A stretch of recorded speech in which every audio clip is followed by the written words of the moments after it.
Tax portal पर आ जाएंगे तो फाइल नाउ का ऑप्शन हमारे यहाँ पे आएगा। दोस्तों यहाँ पे नहीं आ रहा है तो ई फाइल में जाके फाइल इनकम टैक्स रिटर्न और फाइल इनकम टैक्स रिटर्न में चले जाएंगे।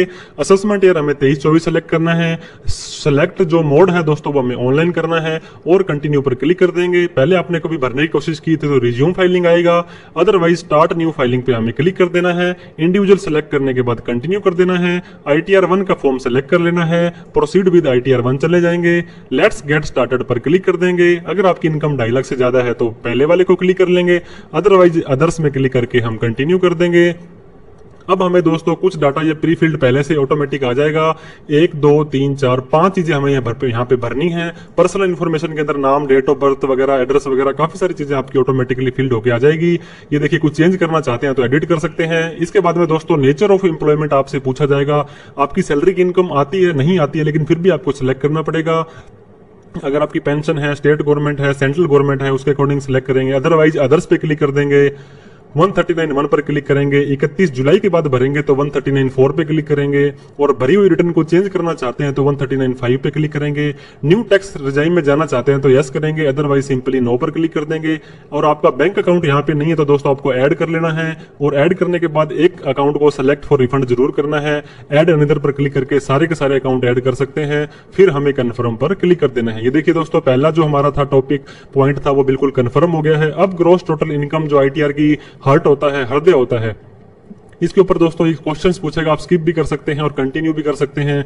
अब हमें 3 तरह की इनकम आपको पता होगा यहाँ पे डालनी है। Income from salary, income from house property, income from other source. Salary की इनकम अगर आपकी आती है तो एडिट करेंगे। अगर आपको फॉर्म 16 मिला है तो दोस्तों वहां पे सिंपली लिखा होगा 17(1), 17(2), 17(3).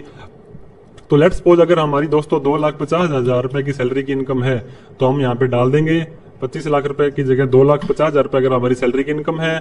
इसके बाद में दोस्तों कोई एग्जम्प्ट अलाउंसेज, HRA वगैरह की छूट लेनी है तो यहाँ पे आप रिस्पेक्टिव सेलेक्ट कर सकते हैं। या देखिए हाउस लिखना है आपको तो HOUSE लिखेंगे तो हाउस यहाँ पे लिख दिया है दोस्तों। उसके बाद में HRA की छूट ले लेंगे, अदरवाइज हम यहाँ पे सिंपली डिलीट कर देंगे और हमें नीचे आ जाना है। स्टैंडर्ड डिडक्शन ये देखिए 50,000 रुपए की ऑटोमेटिक हमें मिल गई है। इसके बाद में हमें सेव पर क्लिक कर देना है। तो हमारी सैलरी की इनकम है दोस्तों वो बिल्कुल सही डल गई है। अब हमें इनकम फ्रॉम हाउस प्रॉपर्टी के अंदर जाना है। अगर आप दोस्तों होम लोन की छूट लेना चाहते हैं तो यहाँ पे आपको जो मकान है वो सेल्फ ऑक्यूपाइड करना है।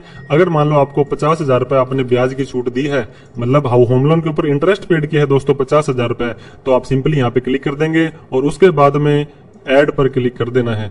जैसे हम दोस्तों ऐड पर क्लिक करेंगे तो हमारी इनकम फ्रॉम हाउस प्रॉपर्टी वाली इनकम भी जुड़ गई है। अब इनकम फ्रॉम अदर सोर्स के अंदर बात आती है, ऐड क्लिक करेंगे। ये सिंपली पूछ रहा है दोस्तों अगर आपका सेविंग का ब्याज है, ये देखिए सेविंग का ब्याज आपको जरूर आपकी कॉपी में आता होगा। जैसे हमारे पास 1100 रुपए आया है, FD का ब्याज है तो यहाँ ले लेंगे। इनकम टैक्स का रिफंड आया था उसके ऊपर इंटरेस्ट मिला है। और भी कोई इनकम है दोस्तों, ये देखिए एनी अदर में यस करेंगे। जैसे मान लो दोस्तों मेरी 1,50,000 रुपए ट्यूशन की इनकम, मैं अगर पार्ट टाइम ट्यूशन इनकम कमाता हूं तो TUTION ट्यूशन इनकम आप यहाँ पे सिंपली डाल सकते हैं और डालने के बाद में आप आगे बढ़ जाएंगे। डालने के बाद में कंटिन्यू पर क्लिक कर देंगे तो हमारी दोस्तों सैलरी की इनकम, हाउस प्रॉपर्टी की इनकम और अदर सोर्स की इनकम हमने डाल दी है और कंफर्म पर क्लिक कर दिया है। तो हमारा दूसरा टॉपिक भी कंफर्म हो गया है। अब टोटल डिडक्शंस पे बात करेंगे दोस्तों। अगर आपने कोई छूट लेनी है, जो भी छूट आपके ऊपर एप्लीकेबल होते हैं, HRA की छूट नहीं मिल रही है तो ATGG में छूट ले सकते हैं, ATC के अंदर यस करेंगे। LIC वगैरह जितनी भी छूट है दोस्तों, मान लो मेरी 12,000 रुपए की छूट है, LIC, ATC, ट्यूशन फीस जो भी आपके ऊपर आती है उसको यस कर देंगे। ATD, ATE, ATTTA के अंदर हमने सेविंग का ब्याज 1,100 रुपए बताया था दोस्तों तो हमने यस कर दिया है। अब हम कंटिन्यू पर क्लिक कर देंगे तो नीचे देखिए दोस्तों ATTTA का भी यहाँ पे ऑटोमेटिकली आ गया है। इस पे क्लिक करेंगे तो ATTTA के अंदर हमने 1,100 रुपए के सेविंग की छूट लेनी है, वो हमने ऐड कर दिया है। ऐड करेंगे, वापस से एरर देगा, फिर ऐड कर देंगे। ATD के अंदर भी दोस्तों आपको ध्यान देना है। वैसे अगर आपकी छूट नहीं है ATD के अंदर तो भी आपको ऐड करने के बाद में यहाँ पे अगर आप 60 साल से ज्यादा है तो यस, अदरवाइज नो करेंगे।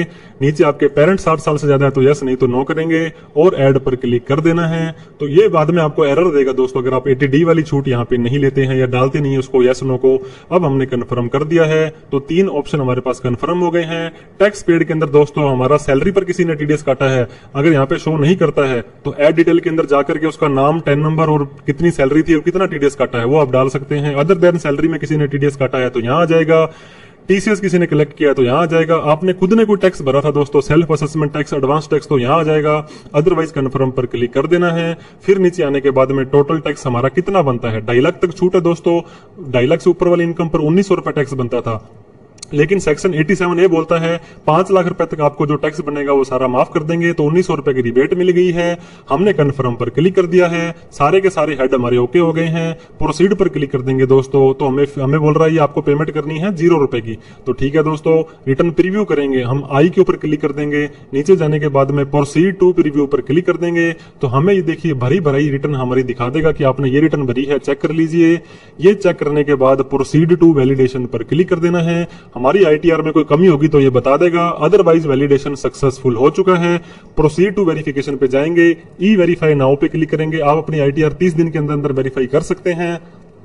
कंटिन्यू पर क्लिक करेंगे दोस्तों, आधार ओटीपी वाला ऑप्शन क्लिक करके कंटिन्यू पर क्लिक करेंगे, एग्री पर क्लिक करके जनरेट आधार ओटीपी करेंगे, तो हमें यहाँ पे जो हमारे नंबर पर आधार ओटीपी आएगा वो डाल के वैलिडेट पर क्लिक करेंगे। फिर ये बोलेगा कि आप सच में आर यू सबमिट, आप रिटर्न सबमिट करना चाहते हैं, तो यस कर देंगे, सबमिट कर देंगे और आपकी आईटीआर 1 आप इजीली भर सकते हैं। तो दोस्तों एएस, टीएस और 26S जरूर देखें, बैंक के अंदर कोई बड़ी एंट्री आ रही है वो जरूर देखें, और इस स्टेप्स की सहायता से आप आईटीआर 1 भर सकते हैं। किसी टैक्स प्रोफेशनल्स की हेल्प चाहिए, हमारी हेल्प चाहिए, तो आप हमें कमेंट कर सकते हैं, मेल कर सकते हैं, सोशल मीडिया हैंडल पर हमें आप फॉलो कर सकते हैं। वीडियो अच्छी लगी हो तो लाइक करें, और भी इस तरह के कंटेंट के लिए आप हमें फॉलो सब्सक्राइब करना ना भूलें। थैंक यू सो मच दोस्तों।